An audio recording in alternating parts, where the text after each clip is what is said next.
બનાસકાંઠા જિલ્લાના ધાનેરા શહેરના રેલવે સ્ટેશનના કર્મચારીઓ તેમજ અધિકારીઓ દ્વારા કેન્દ્ર સરકારની નવી નીતિનો વિરોધ પ્રદર્શન કરાયો।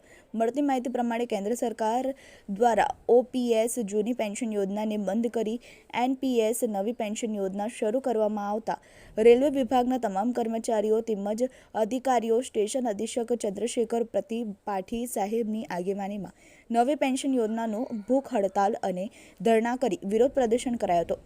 જૂની પેન્શન યોજનાથી રેલવે વિભાગના કર્મચારીઓ તેમજ અધિકારીઓને રિટાયરમેન્ટ પછી જે લાભો મળે છે તે નવી પેન્શન યોજનામાં નહીં મળી શકે।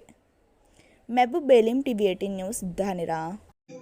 आज इस भूख हड़ताल करने का उद्देश्य है 2004 के बाद जो भी रेल कर्मचारी रेल में भर्ती हुए हैं, सरकार ने उसको पेंशन विहीन कर दिया है। अपने जीवन का 30-40 साल रेल को सेवा करने के बाद रिटायरमेंट होने के बाद अपने बच्चों का पालन पोषण कैसे किया जाएगा, इसके लिए हमारे यूनियन NWRUV के आह्वान पर आज इधर धरना दिया जा रहा है। हमारे मांग है ओल्ड पेंशन स्कीम लागू करो, बस।